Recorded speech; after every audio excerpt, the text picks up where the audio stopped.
정치라고 하는 것이 서로 싸우기도 하고 또 한편으로 생각해 보면 상대방 입장에서는 이재명을 죽이는 게 제일 편한 길이니 뭐 그렇게 가는 것도 자연현상의 일부 아닐까 그렇게 생각합니다. 먼 길을 가기 위해서 당연히 건너야 될 큰 강, 당연히 넘어야 될 큰 산 같은 것이다. 뚜벅뚜벅 갈 길을 가면 된다. 네, 오대영 라이브의 간판 코너 단도직입을 시작하겠습니다. 이재명 민주당 대표가 보수의 심장 대구 경북을 찾았습니다. 그리고 정책에서도 가상자산 과세 유예를 비롯해서 중도 확장하는 거 아니냐 이런 분석들이 나오고 있습니다. 이재명 대표와 지도부로 호흡을 맞췄던 홍익표 전 원내대표 스튜디오 나와 있습니다. 어서 오십시오. 네, 반갑습니다. 예, 원래 맞수 토론할 시간인데 예. 김영우 전 의원이 오늘부터 방송이 안 된다고 해서 네, 저희가 빨리 상대 토론자를 섭외하도록 하겠습니다. 아쉽게 됐습니다. 그럼에도 불구하고 오늘 예. 뵙고 싶어서 인터뷰로 바꿔서 진행을 하죠. 결론부터 여쭙겠습니다. 이재명 대표의 최근 행보를 쭉 보면 중도 확장을 위한 행보에 본격적으로 나섰다고 봐도 될까요? 네, 그런 성격도 분명히 갖고 있다고 생각을 합니다. 예. 왜냐하면 뭐 집권 플랜 아니냐 이런 얘기가 많이 나오는데 원래 민주주의 국가에서 가장 중요한 게 선거 아니겠습니까? 그런 얘기를 해요. 정치학에서도 그러니까 선거가 있은 그 다음 날부터 다음 선거 운동을 시작한다. 아, 예. 예. 그렇기 때문에 이제 선거 운동을 통해서 정당은 권력을 획득하거나 국민의 지지를 얻는 것이 가장 중요한 정당의 목적이기 때문에 당연히 이재명 대표로서는 국가의 미래도 걱정하지만 국가의 미래를 책임질 수 있는 신뢰감 있는 정치인, 또 신뢰감을 줄 수 있고 안정감을 줄 수 있는 정당 이런 이미지를 만들어가면서 대권과 그다음에 그 민주당의 집권을 같이 준비해가는 거죠. 예. 분명한 대권 전략이고 중도 확장 전략이다. 예. 이 말씀이네요.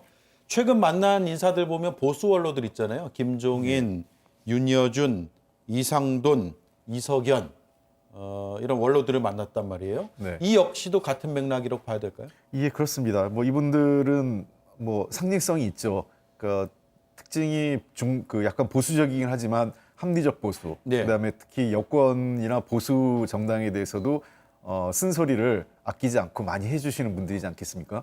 그래서 나름 여권 인사지만 뭐 어느 정도는 그 어떤 중간에 있는 그 소위 스윙 보이터 중도층에 대는 약간 그 어떤 영향력을 줄 수 있는 분들이고 또 이재명 대표 입장에서는 당연히 그동안 뭐 우리 진보 쪽 그다음에 민주당 출신의 여러 원로들은 일상적으로 많이 만났고 또 앞으로도 뭐 더 기회가 자주 있을 텐데요. 예. 지금 이번 기회에 이런 어떤 그 중도층에게 좀 더 이재명 대표가 사실은 본인이 가지고 있는 장점에도 불구하고 여러 가지 어떤 논란, 이슈 등으로 인해 가지고 뭔가 보수 쪽에서는 그 약간 거부감 같은 거 굉장히 강합니다. 그래서 네. 늘 이재명 대표에 대한 우려를 확장력이 있느냐라는 게 이재명 대표를 공격하거나 비판하는, 그러니까 당내 경선 때 상대 후보들이 그렇게 비판을 많이 했지 않습니까? 그러니까 그런 본인들 스스로의 어떤 약점이나 또는 자기의 그 한계를 정확히 알기 때문에 이번 기회에 그 이재명 대표의 진면목, 그러니까 대한민국의 미래를 이끌어갈 수 있는 준비된 지도자, 예. 그리고 행정 경험이나 실무를 잘 할 수 있는 그런 지도자, 그리고 포용력 있고 안정감 있는 지도자라는 이미지를 만드는 것이 매우 중요한 과제라고 생각을 합니다. 그럼 보수 원로들과의 만남은 일회성으로 그칠까요? 아니면 계속 이뤄질까요? 저는 뭐 그 사람을 바꿔서라도 계속 있을 것으로 생각을 합니다. 이번에 꼭 이 보수 인사뿐만 아니라 그 앞서 종교계 지도자들하고도 그 인사를 쭉 했지 않습니까? 네. 그래서 일회성으로 끝나지 않고 주기별로 같은 분을 또 반복해서 만날 수도 있는데 이제 민주당과 이재명 대표, 그 이재명 대표 민주당은 제1당이고 그다음에 이재명 대표 본인이 뭐 여러 가지 논란도 있지만 가장 중요한 것은 그 현재 정치인들 중에서 대통령 후보로서 가장 높은 지지율을 받고 있는 사람 아니겠습니까? 네. 그런 측면에서 이 국민들에게 굉장히 그 좋은 이미지, 그리고 내가 잘할 수 있다는 포용력과 안정감을 보여줄 수 있는 그런 기회를 자꾸 보여줘야 될 거예요. 그런 측면에서 그 상대가 보수적이든 또는 뭐 진보적이든 그런 게 중요한 게 아니라 대한민국의 미래를 같이 의논할 수 있는 국가적 지도자나 원로들하고는 문을 열고 다 만난다. 아마 예. 이런 입장이지 않을까 싶습니다. 예. 자, 어제 포항 죽도시장 방문했고요. 오늘 대구에서 최고위원 회의도 열었는데 일단 어제 포항 죽도시장 방문 장면 먼저 예. 보겠습니다.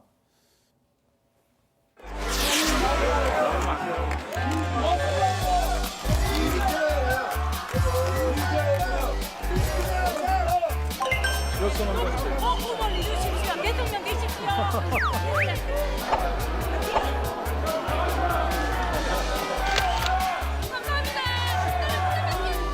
여러분의 삶이 훨씬 더 중요합니다.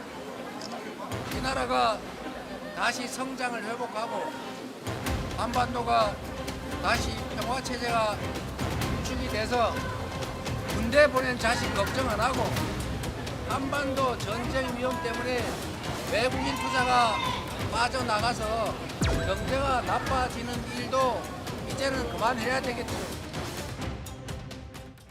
네, 거의 선거 때 유세 현장 방문한 것 같은 모습인데 예. 지금 군대 보낸 자식 걱정 안 하고 경제 나빠지는 일도 이제 그만해야 된다. 여기서 군대 보낸 자식 얘기하는 건 포항이기 때문에 해병대 1사단이 있는 포항이기 그렇습니다. 때문에 특히 그 부분을 짚은 건가요? 예, 그렇다 그런 의미가 있다고 생각을 합니다. 당연히 포항 그 해병 장병의 사실 그 자연재해 현장에서 사망한 사건이 있었지 않습니까? 근데 예. 그에 대한 책임도 지는 사람 없고 원인 규명도 제대로 이루어지지 않으면서 이걸 갖고 지금 특검도 하고 지금 국정조사도 하자는데 계속 그동안 거부했다가 이번에야 겨우 이제 그 국정조사는 같이 하는 걸로 여당의 입장을 바꿨는데요. 저는 그 해병대 장병 사건에 대한 특검도 저는 그 대통령이 그 수용하는 것이 맞다고 생각을 합니다. 그런 네. 측면에서 특히 군대 가는 경우에는 부모님들이 많은 걱정을 하시죠. 아무래도 요즘 다 자녀들이 옛날하고 달라서 하나, 둘 뭐 이밖에 없지 않습니까? 예. 그런 측면에서 혹시라도 우리 아이가 잘못되면 어떠나 이런 걱정들을 많이 하시고 또 남북 관계에도 전쟁 위험이 높다 보니까 과거 한때는 천안함 사건이나 우리 연평도 포격 사건 같은 비극으로 인해서 장병들이 사망하거나 부상을 당하는 경우도 발생했었지 않습니까? 네. 당연히 부모님들로서는 걱정을 하시죠. 예. 자, 대구 경북을 12월 민생 행보의 첫 방문지로 잡았다. 어떤 의미일까요? 우리로서는 도전하고 싶은 지역이죠. 그러니까 이 대구 경북 지역에서 가장 우리로서 낮은 지지율을 받고 있지 않습니까? 네. 전국적으로 봤을 때. 그리고 한 번도 대구 경북 지역에서 의미 있는 성과를 아직까지는 저희가 거두지 못했습니다. 근데 잘 아시는 것처럼 이재명 대표 본인이 경북 출신 아니겠습니까? 예. 경북 출신이고 나름 이 지역에서 뭔가 한번 호소도 하고 본인과 우리 민주당의 지지율을 좀 끌어올릴 수 있는 그런 어떤 전략적 지역으로 좀 볼 수 있지 않나 생각을 합니다. 이게 왜 그러냐면 국민의힘에 대해서는 그동안 뭐 호남에서 민주당이 절대적 지지를 받는 것처럼 국민의힘도 영남권에서 지지를 받아왔는데 윤석열 대통령하고 그 TK 지역이 약간 이반된 느낌은 있습니다. 잘 아시는 것처럼 그 이전에 이명박, 박근혜 대통령 또 거슬러 올라가면 뭐 전두환 노태우 대통령 등등 같은 경우는 어쨌든 TK하고 태생적으로 인연이 있었지 않습니까? 예. 근데 윤석열 대통령은 TK 출신도 아니고 어떤 의미에서는 국민의힘에서 유일하게 민주당 후보하고 싸워서 승리할 수 있는 사람을 영입한 케이스였지 않습니까? 예. 그래서 대구 경북 분들이 과거 박근혜 대통령한테는 우리 대통령 이런 말을 많이 했어요. 근데 윤석열 대통령한테는 그런 표현을 잘 안 습니다. 그런 측면에서 안 쓰나요? 우리 대통령이라고? 우리 대통령이라는 말은 잘 안 써요. 왜냐하면 예. 이게 인연이 그렇게 크지 않기 때문에 물론 가장 지지율이 높은 지역이긴 하지만 어떤 정서적 공감은 좀 이루어지지 않고 있는 거죠. 그런 측면에서 우리 당도 이제는 과거 김대중 대통령 때 동진 전략이라고 있었지 않습니까? TK 지역과 TK를 포함해서 부울경 지역까지 해서 우리 당이 좀 더 지지율을 좀 높이면 아무래도 전국 선거, 특히 대통령 선거에는 큰 효과를 거둘 수 있다고 봅니다. 예. 자, 정책 얘기를 좀 할 텐데요. 까칠한 질문을 좀 이제부터 드려야 될 것 같습니다. 예. 민주당이 세금 정책에서 연달아서 후퇴하는 거 아니냐 이런 비판적 시각도 분명히 있습니다. 물론 이건 뭐 다양한 곳에서 나오는 시각이에요. 왜냐하면 기존에 주장했던 것과 달리 그걸 거두어들였기 때문이거든요. 예.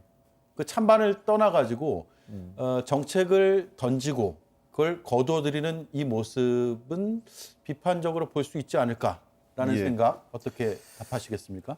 일단은 저는 이 과정과 결과에 대해서는 저도 좀 비판적입니다. 왜 그러냐면 금투세도 그렇고 가상자산 과세도 사실은 이미 몇 년 전에 여야가 다 합의해서 하기로 한 거였거든요. 예.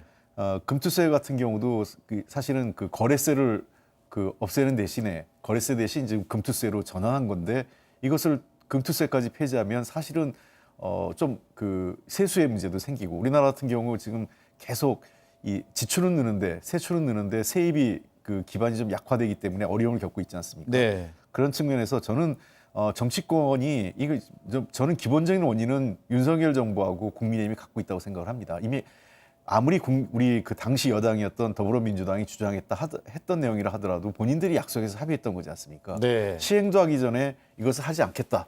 그러니까 국민적 지지 여론이 높으니까 앞으로 그러면 모든 정책이 이렇게 손바닥 뒤집듯이 여론에 따라 움직이면 이게 전형적인 포퓰리즘이죠. 포퓰리즘이 만연될수록 경제나 사회는 훨씬 더 난맥상이 되고 어려움을 겪게 될 것입니다. 네. 그다음에 두 번째, 저는 이 과정에서 좀 우리가 봐야 되는 게 민주당 입장에서도 물론 민주당이야 저도 그렇게 생각을 해요. 금투세가 있다고 경제 민주화가 되고 금투세가 없다고 경제 민주화가 후퇴하냐? 꼭 그렇지는 않습니다. 예. 그렇게 저도 극단적으로 생각하지는 않지만 좀 더 충분하게 논의를 하고 의원들 간의 논의뿐만 아니라 현장하고 논의도 충분히 했으면 좋겠어요. 우리 경제를 걱정해서 가상자산과 금투세에 대한 과세를 폐지한다고 하는데 저는 정책의 우선순위는 첫 번째는 땀 흘려 일하고 성실하게 일하는 사람들을 우선적으로 생각해야 됩니다. 그럼 이렇게 되면 지금 현재 많은 문제가 되는 게 유리지갑이라고 그러죠. 일하는 노동자들 입장에서는 거의 투명하게 세금이 다 지출되고 있습니다. 네. 그러면 거꾸로 얘기해서 정말 청년 노동자들 젊은 노동자들의 근로소득세를 깎아주자라고 할 때 어떻게 하겠습니까?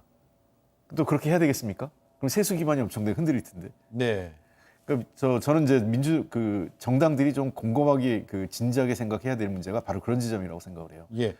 포퓰리즘을 따라가다 보면 정책의 원칙도 사라지고 정말 중요한 국가의 어려운 문제들을 돌파해내지 못할 때가 있습니다. 힘들고 어려운 일을 여야가 때로는 당연히 어느 국민들이 세금 덜 걷겠다는데 싫어할 사람이 누가 있겠습니까?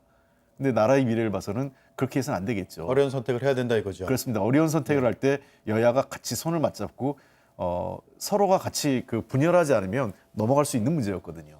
자, 그러면 이렇게 질문드리겠습니다. 만약에 홍익표 전 원내대표가 이번에 계속 원내대표를 하고 있었다면 금투세 폐지나 가상자산 과세 2년 유예는 하지 않았을까요? 저는 제가 그 전에 몇 가지 좀 당내 그런 얘기를 한 적이 있었어요. 그러니까 이 종부세 문제도 나오고 금투세나 이런 얘기 나올 때 저는 우리나라 세제를 전반적으로 좀 바꿔야 될 문제가 있다고 생각을 합니다. 예. 예를 들어서 상속세 문제 같은 경우는 하나 또 예를 들면 요즘 또 상속세 문제가 또 불거지지 않습니까? 상속증여세가. 우리나라의 상속증여세를 보면 실효세율은 OECD보다 낮습니다. 한 120억까지 실제로 이런저런 과세 면제를 받고 하면 30%를 조금 넘는 수준이에요. 실제는 네. 50%인데. 그러니까 명목세율은 선진국보다 다른 선진국에서 높지만 실효세율은 다른 선진국에 비해 낮습니다. 예. 그런 측면에서 세제를 합리적으로 조정할 필요가 있다고 생각을 하고 금융자산 관련된 모든 우리 세제의 전반을 한번 종합적으로 다뤄보면서 이 문제를 같이 풀어야 된다고 생각을 해요. 거기에는 첫 번째 원칙은 공정해야 되고 그리고 두 번째는 약속한 것들은 지키는 게 필요하다. 저는 그렇게 생각을 합니다. 예. 알겠습니다. 우회적으로 하실 말씀을 하신 것 같습니다. 자, 마지막 질문이 되겠네요. 이재명 대표가 지난주에 정치보복은 4단계에서 끊을 것이다. 그러니까 윤 대통령도 그만하시라라고 제안 혹은 요청을 했는데 이거 어떤 의미일까요? 차별화를 현 정부하고 일단 선언한 것으로 보이고 집권하게 된다면 나는 통합할 것이다. 이런 메시지를 낸 것으로 봐도 되겠습니까? 예, 그렇게 봐야죠. 이거는 사실은 이 가장 모델 케이스가 김대중 대통령이었다고 생각합니다. 예. 김대중 대통령이 끊임없이 평화적 정권 교체 얘기하고 정권 교체 이후에 정치 보복하지 않겠다는 얘기를 반복적으로 했었습니다. 왜냐하면 당시만 해도 아직은 하나회를 비롯한 군부가 여전히 이 힘이 있었던 시대였고 특히 일부 계층에서는 김대중 대통령은 거의 좌파, 빨갱이 이런 수준으로까지 우려가 있었기 때문에 평화적인 정권 교체에 대한 우려도 상당히 존재했었습니다. 김대중 대통령이 끊임없이 반복적인 메시지를 낸 거는 평화적 정권 교체하고 그러면 나는 정치보복하지 않겠다는 걸 통해서 예. 일종의 이 선거 이후에 승복할 수 있는 문화를 만들었다고 생각을 합니다. 예컨대 정당이 두 가지 요소가 있죠.